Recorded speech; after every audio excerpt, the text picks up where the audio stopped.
Yes, Chairman, there are organizations that have looked into this. Those are working every day to save the lives of those children. That's Doctors Without Borders, for example. That's Save the Children, for example. They say there is no room in the region. So what information then does this minister need to make this decision? And what information does this minister have to assume that this is not true? The World Health Organization has made a request also to us to accommodate some Palestinian children patients. In England, for example, a boy with a deformed face who needs special surgery, a girl who is almost blind, that kind of special specific case. England, Ireland, Belgium, France, Luxembourg, Spain, Portugal, Italy, Norway, all are taking in some of those kinds of patients. The Netherlands did not. The question I want to ask this minister is what makes the Netherlands the exception here? One of the countries that does not comply with the World Health Organization. What makes us different from these other countries? Each country chooses whether or not to undertake certain efforts.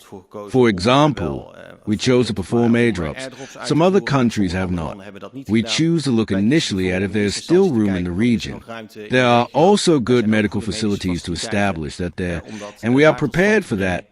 We did that before, but to provide funding for that now, right now, that is a commitment of the Cabinet. And I just said earlier that I am prepared to report on that soon, when I have also been able to delve more deeply into how that inventory is doing. But we think there are opportunities for that.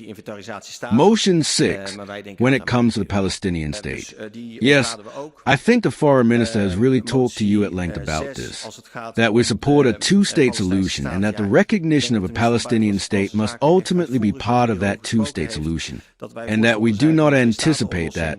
We intend to do it. So that's why I also advise against Motion 6. Motion 7 is about where the law that we intend, when it comes to demonstrations. There, yes, the Chamber also knows how we are in that. So we do not intend to suddenly repeal this law now. That would be a big change from the Cabinet's commitment.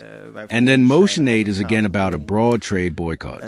I think I just explained how we look at it. So not in a broad sense. Motion 9. I think there was an adjustment to that in terms of doing an intervention in the genocide case, which the Foreign Minister advised against in the earlier version. I concur. I do want to pledge that to delve further into that and come up with a more comprehensive explanation of the OP there. I had a lot of debates in my life about sanctions toward all kinds of countries, and it's always a trade-off. On the one hand, you want certain policy or action. You want to discourage and urge Israel to change course in this regard when it comes to settlement policy, and you always know what adverse effects it has for people and for citizens who live there. Sometimes a penny weighs. The penny falls one way, and other times it falls the other way. The fact that when it comes to a settlement policy, despite all the deterrent policies that are already in place, despite the diplomatic pressure that is already in place, despite the many condemnations, Israel continues to do so. Therefore, we also feel that we want to further increase the pressure to change course.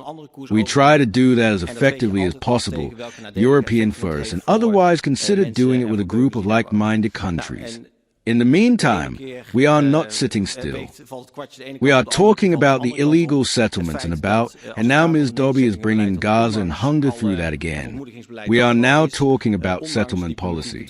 I'm not talking about a very long roadmap. I'm talking about next week's draft. That is where our commitment is European.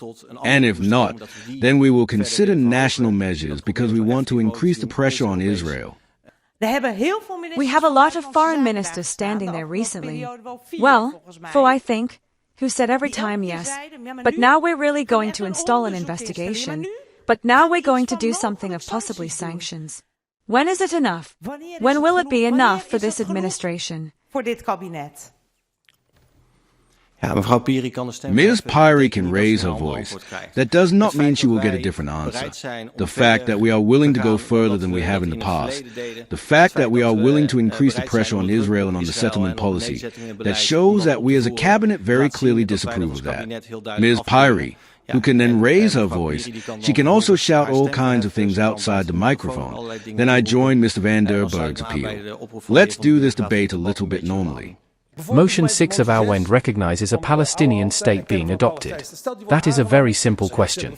So is the cabinet going to do that or not? Well, I don't expect that one to be adopted. And if it did, I'm going to discuss that first in the cabinet and how we deal with that. Look, if you look at the group of countries that have some kind of contact with Hamas, it's quite broad in the sense there's Iran in between.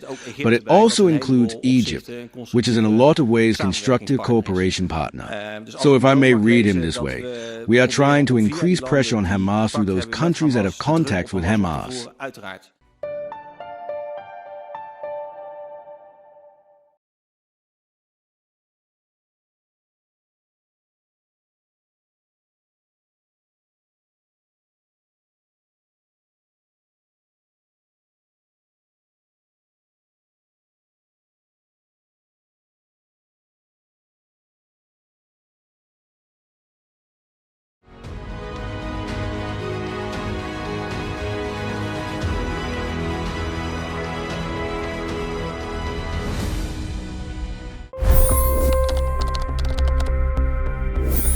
$25 crore गरीब गरीबी को परास्त करके बाहर निकले। For the good of our nation, let's work together and let's truly make America great again. The fastest news breaks. Requested PM saying that look, you will have to speak to Putin and to Zelensky. The biggest news makers. The relationship with India is probably the most important bilateral relationship the U.S. will have for the rest of this century.